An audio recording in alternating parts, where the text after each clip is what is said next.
Hi guys, this is Vineetha. Welcome to top Telugu TV. So మీరు నా recent interview Sunishith గారితో చూసే ఉంటారు.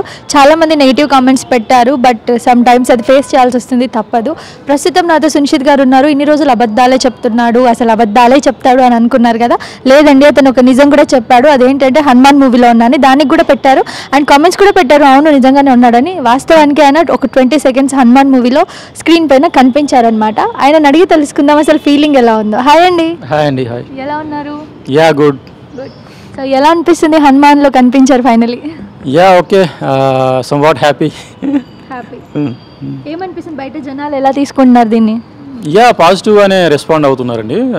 పబ్లిక్ కూడా నాకు వాట్సాప్లో మెసేజ్ చేస్తున్నారు. నెంబర్ ఎవరు ఇస్తున్నారో తెలియదు కానీ మెసేజ్ అయితే వస్తున్నాయి. సో పాజిటివ్గానే తీసుకున్నారు పబ్లిక్. చేయండి, ఇట్లానే మూవీస్ చేయండి, మీరు యాక్టింగ్ కెరీర్ మీరు చూస్ చేసుకోండి, బాగుంటుంది అని చెప్పేసి పాజిటివ్గానే కామెంట్స్ కూడా వస్తున్నాయి. మంచిగా నా ఛానల్ కూడా కామెంట్స్ వస్తున్నాయి అనమాట. సో ఓకే, వాళ్ళు సజెషన్స్ ఇచ్చినట్టుగానే నేను ఫాలో అవుతాను వాళ్ళ సజెషన్స్. సో ఓకే అండి. అట్లా ఎలా వచ్చిందండి అవకాశం? ఇది నాకు ఫస్ట్ ఒక కొరియోగ్రాఫర్ కాల్ చేశాడు నాకు. త్రూ ఆ కొరియోగ్రాఫర్ ద్వారా వచ్చింది నాకు ఆఫర్. అంటే ఏంటి, ఎంత పేమెంట్ తీసుకున్నారు, ఎన్ని డేస్ షూట్ చేశారు, కొంచెం డీటెయిల్స్లో చెప్పండి. బషీర్ మాస్టర్ అని ఒక కొరియోగ్రాఫర్ ఉంటారు, అతను నాకు కాల్ చేశాడు. తర్వాత ప్రొడక్షన్ మేనేజర్తో కాంటాక్ట్లో ఉన్నాను అనమాట. సో యాక్చువల్గా వాళ్ళు నన్ను 3 days అడిగారు షూటింగ్. సో ఓకే, నేను 1 day షూట్ చేసుకున్న తర్వాత మళ్ళీ పిలుస్తా అన్నారు. సో ఓకే, మళ్ళీ ఇంకా 2 days ఉంటుంది కావచ్చు అనుకున్నాను, కానీ వాళ్ళు ఏం కాల్ చేయలేదు నాకు. నేను కూడా సైలెంట్గానే ఉండిపోయాను అనమాట. అంటే వాళ్ళకు ఓకే ఇంకొక సీన్ ఏదో ఉంది అని చెప్పేసి అన్నారు, ఆ సీన్ చేయలేదన్నమాట. అండ్ నా ఏదైతే సీన్ వచ్చిందో అది కూడా ఒక 4 minutes లెంత్ ఉండేది, అది కూడా కట్ చేశారనమాట. డైలాగ్స్ సత్య అండ్ కిషోర్ గారు నేను ముగ్గురం ఉంటాం సీన్లో. యా, సో మీది అలా ఉండింది, కట్ అయింది. కట్ చేశారు, కొంచెం ఫైనల్ కట్లో కట్ చేశారు. ఫైనల్లీ 20 seconds కనిపించారు. యా అవును, ఒక 30 seconds అయితే స్క్రీన్ మీద కనిపిస్తాను, సిల్వర్ స్క్రీన్ మీద కనిపించాను. సో ఓకే, నాకైతే కొంచెం హ్యాపీగానే అనిపించింది, ఎందుకంటే it's a pan India film కదా. సో కొంచెం హ్యాపీగానే ఉందన్నమాట.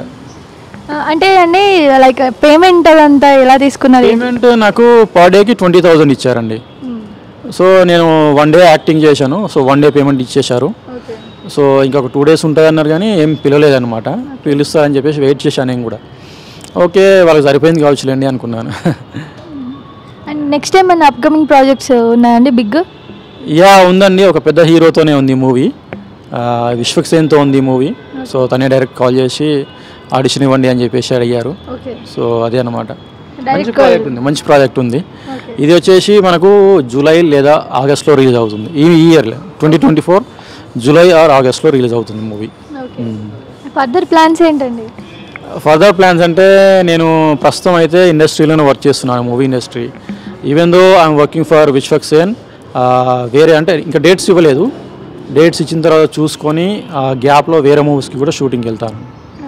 ఈరోజు లైక్ మన ఎన్టీఆర్ గార్డెన్స్లో ఏంటో మీకు తెలుసు, వెళ్ళలేదా అండి అక్కడికి? యాక్చువల్గా ఈరోజు సీనియర్ ఎన్టీఆర్ గారిది వర్ధంతి ఉంది, నేను వెళ్ళేదన్నమాట. ఎందుకంటే అక్కడికి బాలకృష్ణ గారు వస్తున్నారు అండ్ జూనియర్ ఎన్టీఆర్, కళ్యాణ్ రామ్ వీళ్ళందరూ వస్తున్నారు, నందమూరి వంశంలో ఉన్న హీరోలు అందరూ వస్తున్నారు.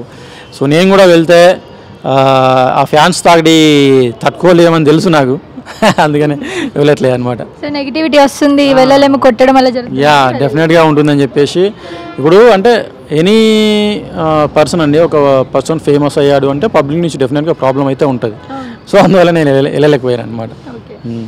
ఈవెన్ దో అప్పుడు రాకేష్ మాస్టర్ ఎక్స్పైరీ అయిన రోజు కూడా నేను వెళ్ళలేదన్నమాట.